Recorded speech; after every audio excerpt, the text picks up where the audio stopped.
Okay, Tan Sri, do you mind to share your feedback, FMN's feedback on the government's decision to maintain the opening of the economic sectors?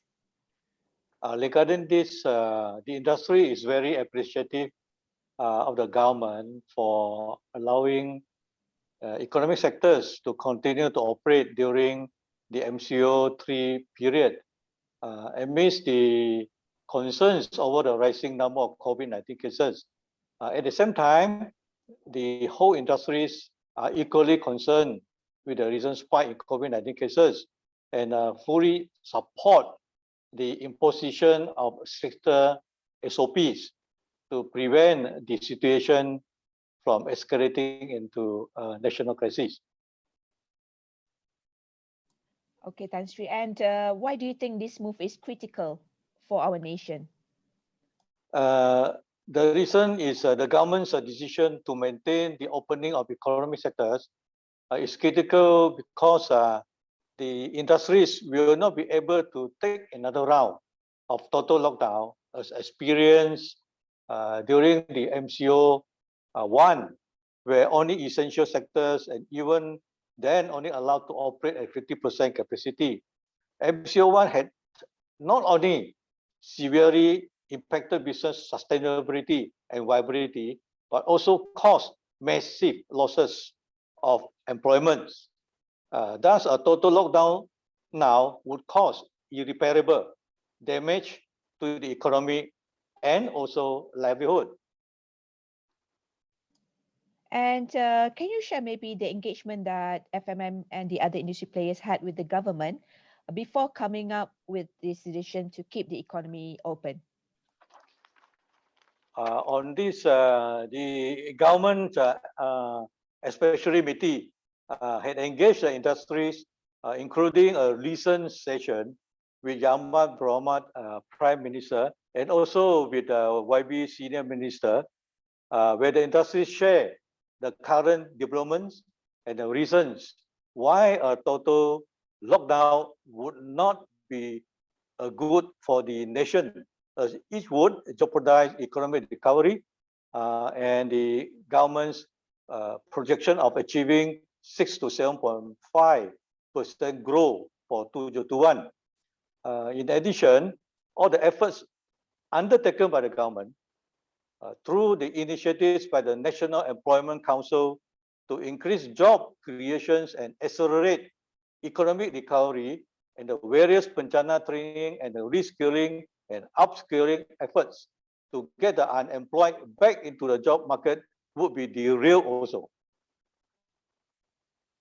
Okay, thank you, Tan Sri. And what would the decision to resort to stricter SOPs be enough? What is the industry's commitment in this respect, Tan Sri? Can you share a little bit?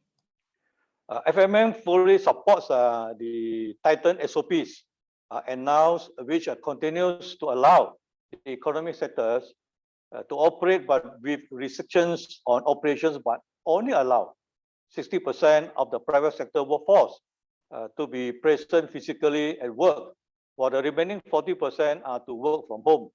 The tightened SOPs could be enough and will bring down the number of infections, which is of paramount concern currently.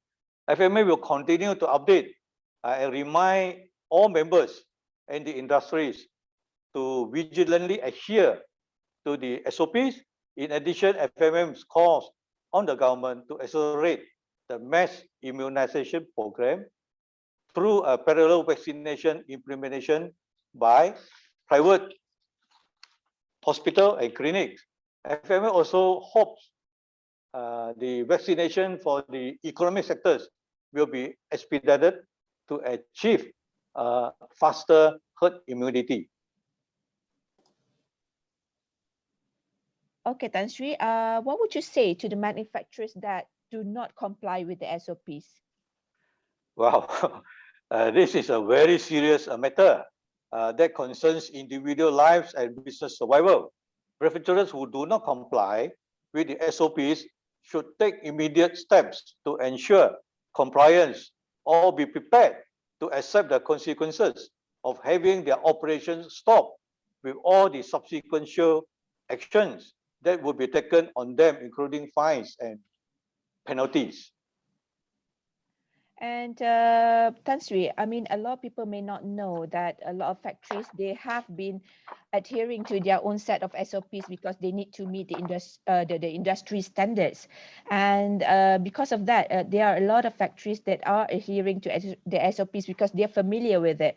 And some of them even executed back the SOPs, enhanced the SOPs over and above what the government has set. So maybe can you share a little bit from manufacturer's point of view about the familiarity to adhering to SOPs? Yeah, regarding this, even before the pandemic, there are already factories practicing SOPs. They are over and above what the government has said. For example, due to the nature of the products manufactured, such as food, pharmaceutical, cosmetics, and E&E parts, all the factories have very stringent SOPs to ensure compliance to various health and international standards on hygiene, product safety, and product quality.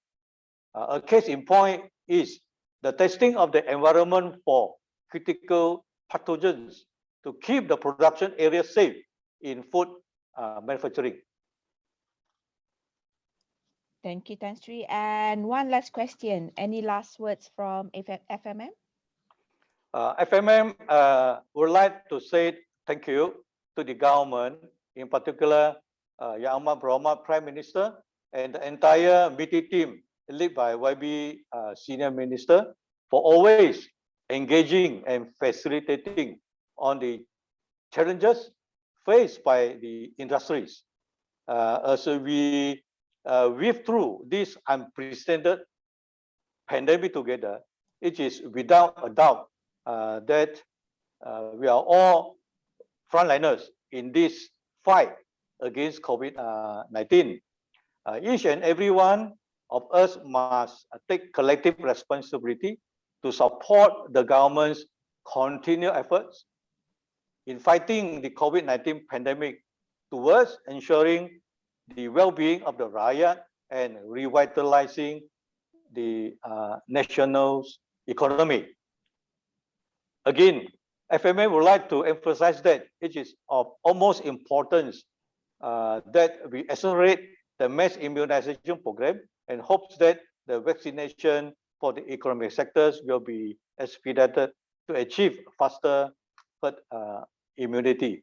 And all industries must be vigilant and must strictly follow the SOPs. Okay, thank you so much, Tan Sri, for your time. And I'm going to stop the recording now.